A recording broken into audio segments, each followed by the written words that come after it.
নমস্কাৰ প্ৰিয় শ্ৰোতাসকল, আমি পাঠ কৰি আছোঁ ইন্দ্ৰাণী শৰ্মাৰ জনপ্ৰিয় উপন্যাস আবিৰ। এয়া ৭১ নং খণ্ড। আশা কৰিছোঁ আপোনালোকে আদৰি ল'ব। মানুহজনী অলপ আঁতৰি থিয় হৈ আছে। বয়সত মোতকৈ সৰু হ'ব। উৰণিৰে আধা মুখ ঢকা। ক্ষীণ মানুহজনীৰ হাতত মেহেন্দি, ভৰিত আলতা, ডাঙৰ এযোৰ পায়েল, হাতত এসোপামান কাঁচৰ খাৰু। আপুনি ছাৰৰ ছোৱালী আছে? ছাৰ আমাৰ একদম ভগৱান আছে। বহুত মৰম কৰিছে মোক আৰু মোৰ আদমিটোক। ছাৰৰ নিচিনা মানুহ এৰি দিছে ছাৰৰ সাথীয়ে। কি মাইকী আছে ভগৱানে জানে। মানুহজনীৰ সাহস দেখি আচৰিত হ'লোঁ। চিধাই মাৰ কথা ক'ব পৰাকৈ তাই নিজকে কি বুলি ভাবিছে? औकात समझती हो, नहीं तो मैं समझाती हूँ। ভিতৰলৈ যা। দেউতাৰ কথাত মানুহজনীয়ে মোক সম্পূৰ্ণৰূপে উপেক্ষা কৰি ভিতৰলৈ গ'ল। মই নাজানো কোন তাই, কি সম্পৰ্কত ইয়াত থাকে। এইবোৰলৈ মগজু নষ্ট কৰাৰ ইচ্ছা, সময়, শক্তি একোৱেই নাই মোৰ এতিয়া। আৰু দেউতা বুলি মাতি অহা মানুহজননো মোৰ হয় কোন? কি কাৰণত আহিছিলি ইয়ালৈ ক এতিয়া? ইমান দিনে চলি অহা কথাবোৰ সলনি হ'বই লাগিব। মই মোৰ জীৱনৰ আহিবলগীয়া দিনবোৰ ভাল কৰিব বিচাৰোঁ। মা আৰু ককাৰ লগত পাতিছে ইতিমধ্যে। আপোনাৰ ওচৰত দুটাই অপশ্যন আছে। হয় আপুনি ঘৰলৈ ঘূৰি আহক, মাক মাফ খোজক, ককাক মাফ খোজক আৰু চব শান্তিৰে থাকক। ময়ো সেইটোৱেই বিচাৰোঁ। আধা খোৱা চাহৰ কাপটো টেবুলখনত থৈ দেউতাই ক'লে, আৰু দ্বিতীয়টো? টিঙিচকৈ খংটো উঠি আহিল। তাৰমানে ঘৰত শান্তি হোৱাটো তেওঁ নিবিচাৰে। গোটেই জীৱনটো যদি এনেকৈয়ে থাকিব বিচাৰিছে থাকক। দ্বিতীয়টো হৈছে আপুনি ককা, মা আৰু মোৰ পৰা একেবাৰেই আঁতৰি থাকিব লাগিব। আপোনাক যি লাগে দি দিম মই। তই দিবি? অদ্ভুত ধৰণেৰে হাঁহিলে দেউতা নামৰ মানুহজনে। হাঁহিবলৈ কি হ'ল? বুঢ়াই লিখি দিলেই চব দূৰ হৈ নাযায়। বহুত ভিতৰুৱা কথা আছে। তই সেইবোৰ কেতিয়াও বুজিব নোৱাৰিবি। আৰু তই থাকিবি বেংগালুৰত। ইয়াত কি কৰিব লাগে মই কৰিম। যদি মই ঘূৰি আহোঁ, তেতিয়া মোৰো এটা চৰ্ত শুনি ল। কি? তই সম্পত্তিৰ উত্তৰাধিকাৰী হবি। তাত মোৰ আপত্তি নাই। কিন্তু তোৰ লগতে আন কোনোবাই ভোগ কৰিবহি, তাত মোৰ আপত্তি আছে। মানে মই নমৰালৈকে মই চাম, তাৰ পাছতহে তই। যদিহে তই বিয়া বাৰু নকৰাই ইয়াতে থাকিম বুলি ভাবিছ, তেতিয়াহে পাবি, নহ'লে একো নিদিওঁ মই কাকো। দেউতাই এইবাৰ আচল স্বৰূপ উদঙাই দেখুৱালে। মই সম্পত্তিৰ লোভত মানে অকলে থাকিম গোটেই জীৱনটো? মই তহঁত মাৰ জীয়েৰৰ চব কাহিনী জানো। ৰাজুৱে চব কৈছে। কথা হ'ল ভাগ চবেই পাব লাগিব। মই নিদিওঁ বুলিতো কোৱা নাই। এতিয়াহে কৈছ, পাছত বা কি হয়? আৰু বিয়া বাৰু কৰিলেতো তই সিটো মানুহৰ কথা মতেই চলিব লাগিব। গতিকে সেইবোৰ মই হ'বলৈ দিব নোৱাৰোঁ। শুন, তোৰ ভালৰ কাৰণে কৈছোঁ। এনেও আমিবোৰ তোৰ নিজৰ নহয়। মই তুলি ননাহেঁতেন তোক কাউৰী কুকুৰে খালেহেঁতেন। গতিকে যিমান পাইছ তাকে লৈ আঁতৰি যা। চাকৰি এটা আছে, ল'ৰা এটাও আছে, যিটো কাৰণে নাক কাণ কটা গ'লেই আমাৰ। হ'লেও বাৰু মাফ কৰিছোঁ সেইবোৰ। বুঢ়াই কোৱা কাৰণে উইল কৰিবলৈ দিলোঁ। কেইদিনো থাকিব? মৰাৰ পাছত তোৰেই দপদপনি নৰজিব, বুজিলি? গতিকে ভাবি চিন্তি সিদ্ধান্ত ল। আঙঠাৰ দৰে উফৰি অহা শব্দবোৰ গোটেই গিলি থৈছোঁ মই। অভ্যাস আছে। আচলতে যি মানুহক মই ভাল নাপাওঁ, যি মোৰ হৃদয়ৰ কাষ কোনোদিনেই চাপিব নোৱাৰিলে, সেইবোৰ মানুহৰ কোনোটো শব্দই মোক চুব নোৱাৰে। সেয়া ভালেই হওক বা বেয়াই হওক। দেউতাৰ শব্দবোৰেও একো কৰিব পৰা নাই। বহাৰ পৰা উঠিলোঁ। ময়ো চাওঁ কিমান তললৈকে নামিব পাৰে আপুনি। পুলিচ, আদালত এইবোৰলৈ ভয় নকৰোঁ বুলি আপুনি জানেই। আৰু ককাহে চিধা মানুহ, মই নহয়। মনত ৰাখিব, আপুনি মোৰ লগত যি কৰিব তাৰ দুগুণ উভতাই পাব, সেয়া ভালেই হওক বা বেয়াই হওক। আহিছোঁ। আৰু এটা কথা, মই সম্পত্তিৰ ভাগ যি যেনেকৈ পায় সেইখিনি দিম। তাতকৈ বেছি কাঢ়ি নিবলৈ যদি হাত মেলে, আপুনি বা ৰাজু যিয়েই নাহক, হাত কাটি দিম কৈ থলোঁ। আচলতে কি জানে, মোক বুটলি আনি আপুনি বহুত ডাঙৰ ভুল কৰিলে। ওলাই আহিলোঁ। যোগেশদা ৰৈ আছিল। গেটৰ সন্মুখত লগ পাইছোঁ আটাইতকৈ বেছি ঘিণ কৰা মুখখন। আৰে তুমি? দেউতাৰ ওপৰত উঠি থকা খংটো আছিলেই। এতিয়া মূৰত একুৰা জুই ভমককৈ জ্বলি উঠিল। সমস্ত জোৰেৰে ঘোঁচা মাৰি পঠিয়ালোঁ সেই মানুহটোৰ মুখত। যোগেশদা দৌৰি আহি ধৰিছেহি মোক। আৰু দেউতাই বিকাশক। তই পাগল নে কি মাজু? আই এম চৰি অনন্যা, মই খুৰাকো মাফ খুজিছোঁ। আমি একেলগে কাম কৰিব লাগিব, বহুত কথা আছে। ওঠৰ বিৰিঙি অহা তেজ মচি মচি সি ক'লে, তোক মই কি কৰিম চাই থাক চাল্লা কুকুৰ। সৰু আছিলোঁ তেতিয়া, বাচি গলি। এতিয়া নেৰো তোক, চেলেঞ্জ কৰিছোঁ। পুলিচত নিদিওঁ, নিজেই মাৰিম তোক মই। আৰু কি বকিছোঁ মই নিজেই নাজানো। যোগেশদাই টানি টানি নিছে মোক। মাজু, এইবোৰ বাদ দে, ব'ল ঘৰলৈ যাওঁ, ব'ল ইয়াৰ পৰা। খঙত দুখত ফুফাইছোঁ মই। যোগেশদাই গাড়ীত থকা পানীৰ বটলটো আগবঢ়াই দিলে। গাড়ী ঘূৰাই আহি আছোঁ। যোগেশদাই গান বজোৱা নাই।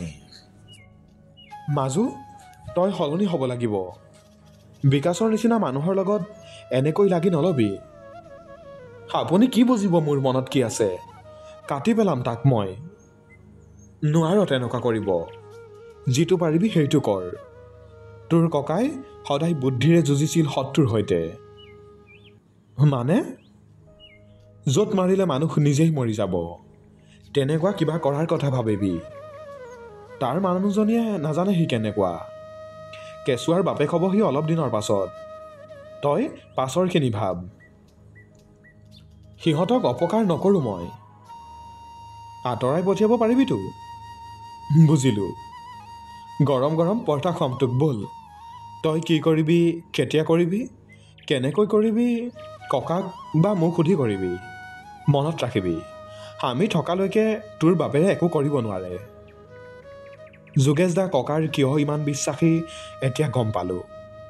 মই ভবাৰ দৰে কেৱল তেওঁ ককাৰ ড্ৰাইভাৰ নহয়, তাতোকৈ বহুত বেছি। প্ৰায় 6 ফুট উচ্চতাৰ পাখোৱাল মানুহজন ককাৰ সাহস, সাৰথি। ঘৰলৈ সোমাই আহি যি দেখিলোঁ, মোৰ সমস্ত খং ৰাগ যেন উৰি গুচি গ'ল। চোতালত সেই আগৰ ছবিখন। সেকেই পানীৰ পাইপ লৈ ককা। ওচৰত থিয় হৈ আছে আয়ু। আৰু পানী পাই হাঁহি হাঁহি খেলি আছে থুপু। অকণমানি পেণ্টটো তিতি শেষ। আৰু বেলেগ কাপোৰ নাই তাৰ গাত। অকণমানি পেটটো আগলৈ ওলাই আছে। বাৰান্দাত মা আৰু তৰা। মই গাড়ীৰ পৰা নামি যোৱাৰ লগে লগে সি দৌৰি আহিল। গাগা কৰিম ব'লা। মই কৰিলোঁ নহয়। আকৌ আকৌ। উপায় নাই। জিন্স টপ সকলো তিয়াই তাৰ লগত মই আকৌ চোতালত গা ধুলোঁ। অকল ময়েই নে? চব অকণ অকণ তিতিবলগীয়া হ'ল। ককাই ঠিকেই ৰাখিছিল তাৰ নাম, আবিৰ।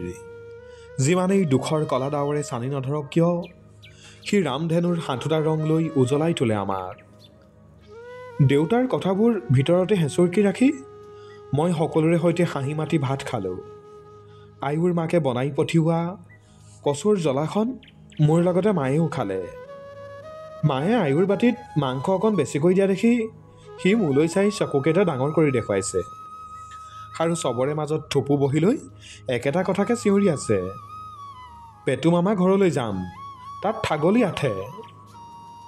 আয়ু যাবৰ সময়ত মোক আচৰিত কৰি মায়ে কৈ উঠিল, আয়ু শুনচোন, মাক কাইলৈ মাতিছোঁ বুলি কবিচোন। মই বাৰু ফোন এটা কৰিম, আলহী আহিব। কোন আলহী খুৰী? অনিৰুদ্ধ। থুপুক কোলাত লৈ হাঁহি থকা আয়ু সেমেকা মুখ এখন লৈ ঘৰলৈ গুচি গ'ল।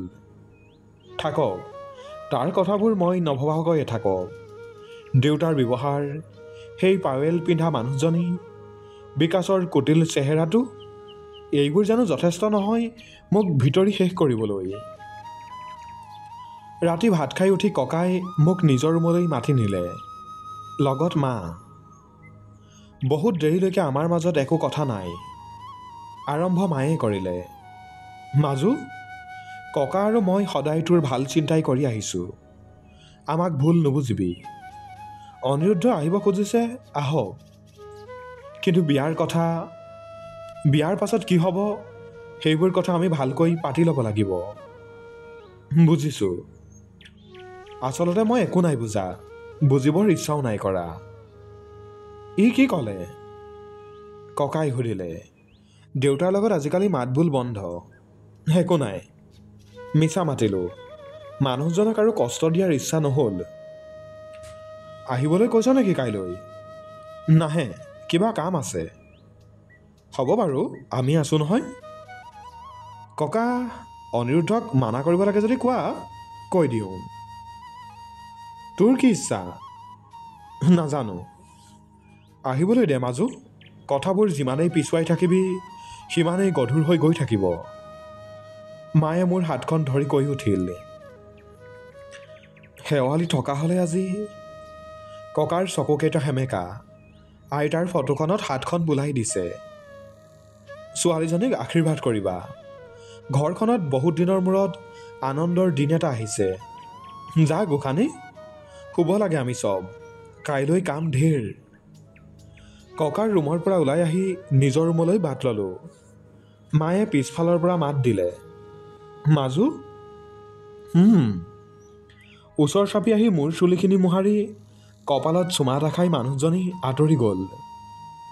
উফ, এই মানুহজনীয়ে কেনেকৈনো ভাল পাব পাৰিব দেউতাৰ দৰে মানুহ এজনক? শোৱাৰ আগত অনিৰুদ্ধৰ লগত কথা পতাটো অভ্যাস। আজিও পাতিছোঁ, কিন্তু তেওঁক জনোৱা নাই মোৰ লগত কি কৰিলে দেউতাই। দেউতাৰ লগত কথা পাতিলা? All good. Yeah, see I told you, তুমি চব ঠিক কৰি দিব পাৰিবা। I will reach your place around 2 PM। Hotel পাই যাম ন ৰাতিৰ কাৰণে? মই বুক কৰি থ'ম। Hey, I can hug you in front of them right? No'. Hey. সতেজ ফুল, নতুন পৰ্দা, মা, ককা, বাহাদুৰ, তৰা, যোগেশদাৰ ব্যস্ততা দেখি মই নিজেই আচৰিত হৈছোঁ। অকল এটা মানুহক লৈ ইমান কিহৰ আয়োজন? মই শুই উঠোঁতেই 9 বাজিল। থুপু কালিও মাৰ লগত শুলে। এতিয়া উঠি গা পা ধুই সি আজৰি। চবৰে লগতে সিও ব্যস্ত। তৰাই কুচনবোৰ পাৰে, সি তললৈ পেলাই দিয়ে। কি কৰিছানো তুমি? মোক দেখি দৌৰি আহি কোলাত উঠিল। আদি, আলহী আহিব। কোন আহিব? অনিমুন। মায়ে মানে তাকো বুজাই থৈছে। পাকঘৰত চাহ একাপ খাওঁ বুলি মাৰ গালি খালোঁ। তই কি ছোৱালী বাৰু, ইমান দেৰিলৈকে শুই আছ? গা ধু আৰু এই হাফ পেণ্ট খোল, যা। চুলিখিনি চাচোন। মোৰ বাথৰুমত গা ধু যা। চুলি থনা যি পাৱ সানি ঠিক কৰ মুঠতে। আকৌ ব্লাউজ বা হয়নে নহয়? তৰা, কাপোৰ ইস্ত্ৰি কৰিলি? ৱেইট, মা, অনিৰুদ্ধই মোক এনেকৈ বহুতবাৰ দেখিছে। আৰু মই মেখেলা চাদৰ কিয় পিন্ধিম আকৌ তাৰ আগত? পাইজামা পিন্ধিয়ে ওলাম। শাহুৱেৰো আহি আছে লগত। সোৱাদা। দৌৰি গৈ ফোন চালোঁ। মেছেজ কৰি থৈছে মাক আহিছে বুলি। কালি কিয় নক'লে? চবৰে আগত সহজ হৈ আছোঁ যদিও ভিতৰি মই কি অনুভৱ কৰিছোঁ মই কাকো বুজাব পৰা নাই। দেউতাৰ কথাবোৰ এতিয়াও মগজুত ঘূৰিয়েই আছে। আৰু অনিৰুদ্ধৰ মাক কিয় আহিছে?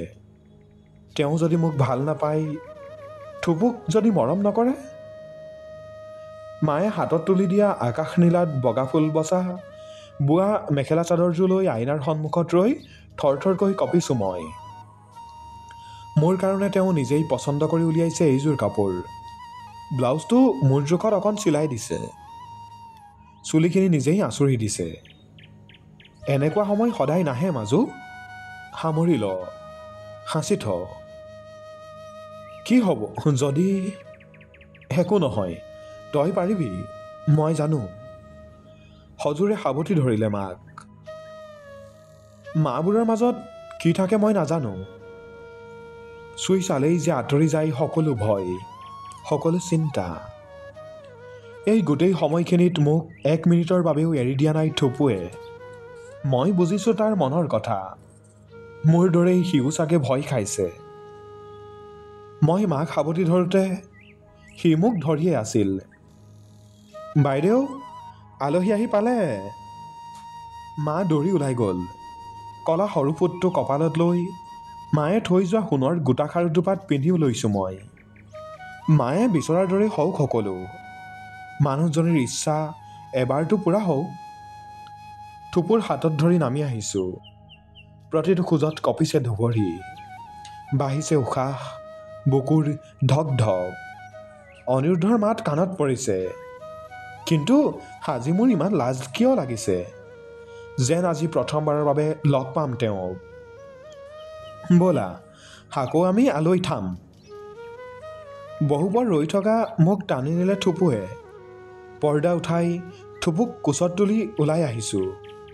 নেভি ব্লু কালাৰৰ শ্বাৰ্ট, ব্লেক ফৰ্মেল পেণ্ট আৰু ব্লেক ব্লেজাৰ পিন্ধি অহা অনিৰুদ্ধক দেখি আজি কিয় জানো ইমান বেলেগ বেলেগ লাগিছে।